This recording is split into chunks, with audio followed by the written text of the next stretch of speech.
This is the drive home with TT for the Millwall drive home.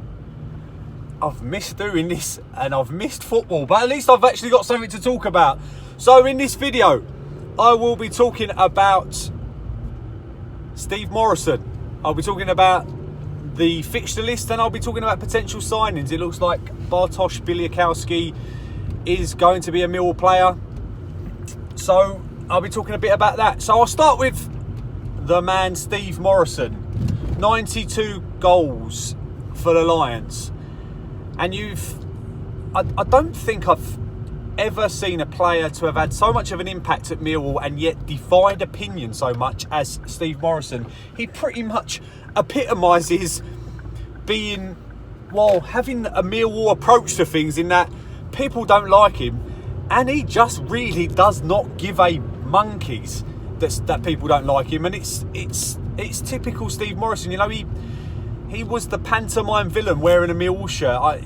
Times where Leeds away, you know, that's not going to be as fun this year without him having to have something to go on him at. And, you know, the word legend gets bandied about. And it simply means someone that's going to be forgotten, someone that's going to be remembered, someone that's going to be passed on in stories. And I can't think of many other Millwall players in the last 30 years that have had as many big moments in a Millwall shirt as Steve Morison. You think of big games, he's done it. Big games, he steps up. You look at Scunthorpe away in the playoffs, Bradford away in the playoffs. You go back to Huddersfield at home in the playoffs, Watford at home in the FA Cup, and then obviously the small matter of the winning goal, which now I can only hear, even though I was there, I can only hear it with the Titanic music at Wembley to get us promoted the last time that we went up. He's also scored absolute cracking goals at Norwich away, I can remember, Sheffield United away, and Northampton away, where he's through and go and dinks it over the keeper. I don't think any Millwall players had as much influence as him, even in the dressing room, and sometimes I don't think that's been necessarily a good thing. I think it affected us last year because he didn't seem happy, and I think a lot of the players looked to him for that kind of guidance, and fortunately Alex Pearce come in and took over that. But personally, I've got nothing but praise for the impact Steve Morison had. He lost a lot of respect for me and a lot of other Millwall fans by saying the words, "We spoilt it for him." Now, you got promoted in a Millwall shirt. You were a Millwall player. We got promoted. Yes, you may have scored the winning goal. Yes, you may have been a player that impacted it on the pitch. But when you forget the fact that you are part of a team and you are a part of something bigger than just yourself, you're always going to get criticism. And that sold it for me. But it pretty much summed him up, really. He did not care what people thought about him. He was going to say it anyway, and I wish him nothing but luck. Every time I've spoken to him, every time I've seen him, he's been nothing but respectful.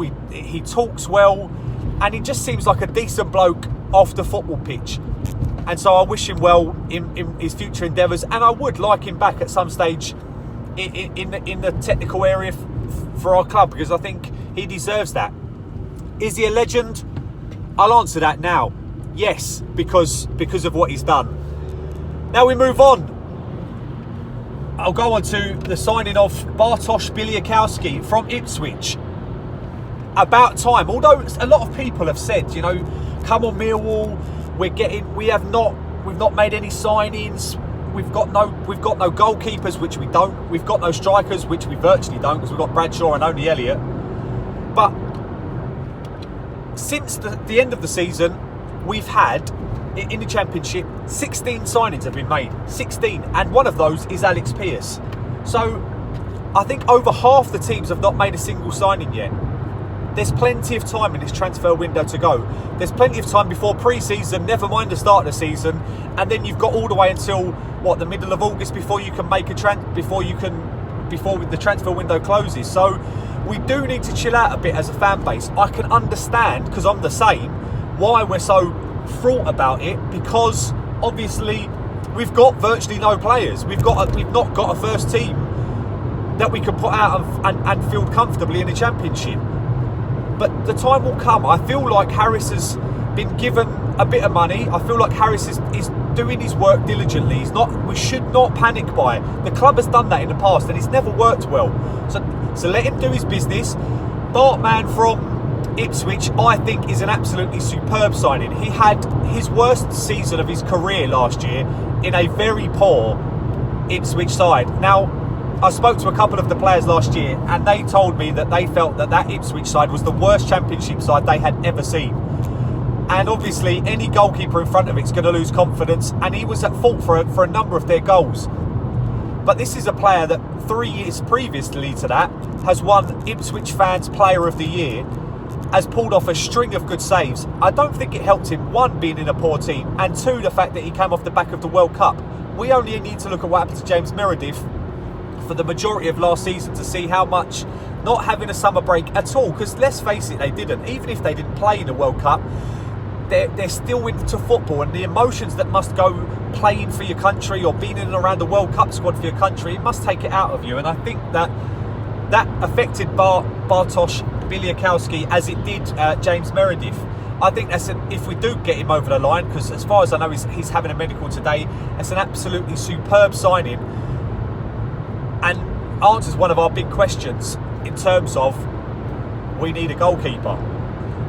Obviously, he suffered from confidence last year. Playing in front of the dead can be difficult, but hopefully he gets a bit of time. He seems like a nice geezer, so hopefully he gets a bit of time. He's allowed to make a few mistakes like all goalkeepers make, and then settles himself down into the team. Obviously, there's been talk of Jamal Lowe coming into the club, who's at Portsmouth. Apparently today he's put in a transfer request.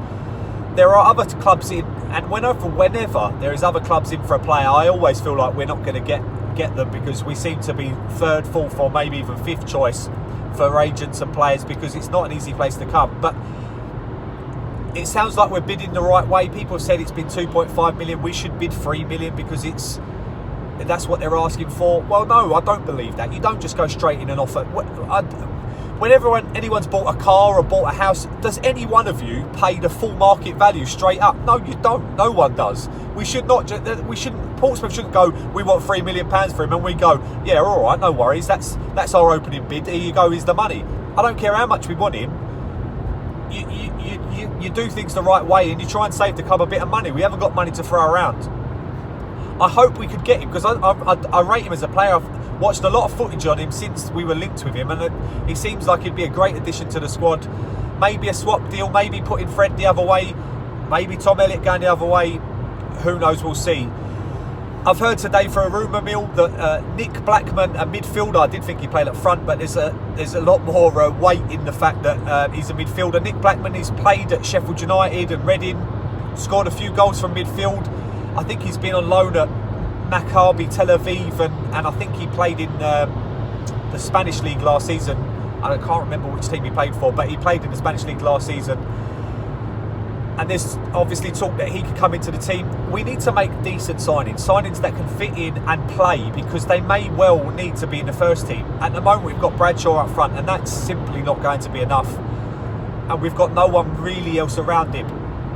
I've heard talk about Aidan O'Brien. I like Aidan O'Brien, and I don't think particularly, I've not heard anything that he wants to leave or that Harris doesn't want to play him. Fred, on the other hand, is a different matter. That seems absolutely irreparable. There's no way that Fred, he's come back from loan, he's played one game, even though apparently he was untouchable in training. It just seems like we need to now move on from Fred, and whether we can sell him, whether he goes out on loan again, but I cannot see, and I don't think it's just Fred and Harris that's the problem.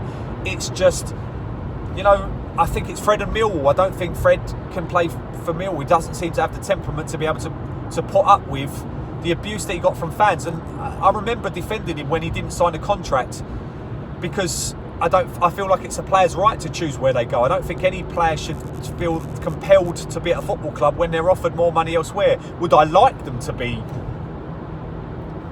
aligned to a club and show allegiance? Yeah, of course I would, but I can understand why they take the dollar and decide to go elsewhere.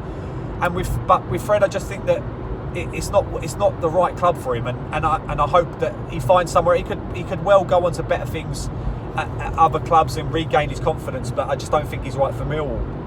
Obviously today the fixture lists were announced.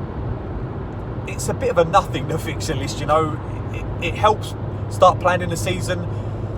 Preston at home is our first game, and it's weird because the first thing I check is the games that I can't go to. So whether that's I'm not on annual leave from work, or I'm doing late turns on nights, or whether it's because I'm on holiday. So I'm on holiday at the end of August. So those were the first games I looked for, because they're the first games I'm going to miss.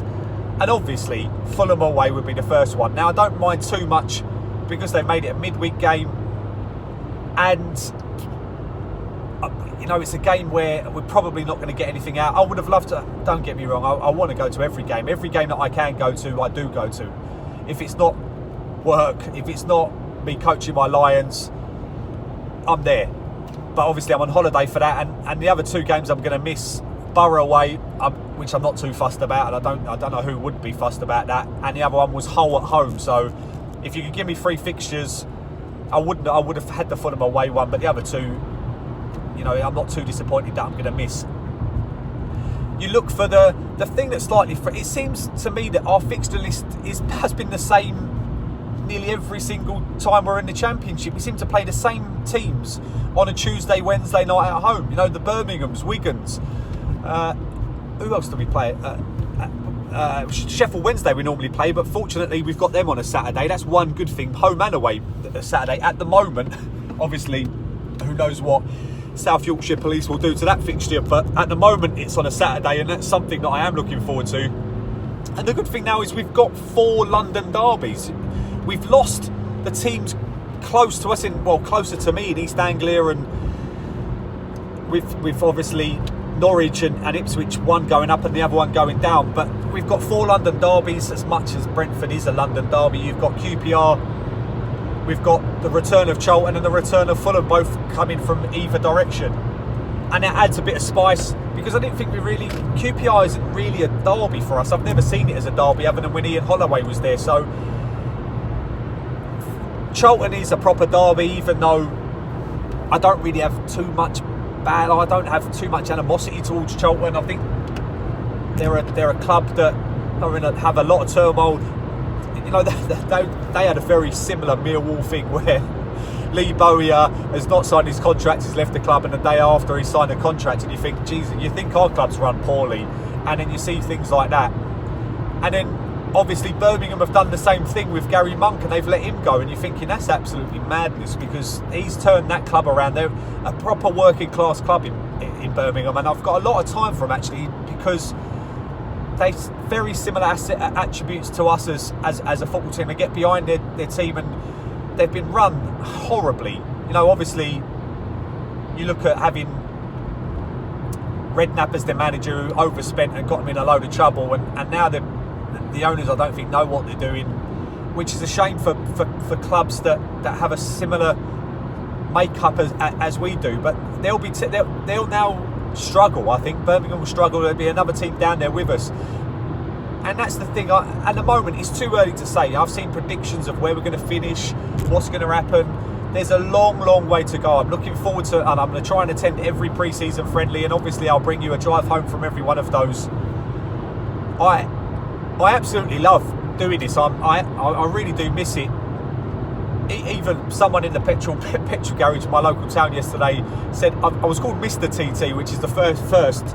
I normally get people shouting out just TT, but to have a little talk about Millwall, because it's like if you see someone in Tesco's or Sainsbury's and they're wearing Millwall, if you don't go, meh, there's something not right with you. It's got to be done. A little cheeky mention of the club. But I love doing this, and I really appreciate the fact that you all watch it and you've subscribed to my channel. So I'll bring the next video I'll probably do is from the first pre-season friendly, which will be Concord Rangers. Fortunately, it's about a 25-minute jog down the road from me, so I'll be going to that. I feel a bit optimistic, you know, maybe because it's one signing, maybe the fixture list is out, maybe because we're spending a bit of money. Maybe just because I'm a lunatic Millwall fan. I don't know. I can't put my finger on it. Thank you very much for watching. Please like the video. Put your comments in as you normally do. And it's time for me to drive for the rest of the way home. Thanks for watching. Come on, you Lions.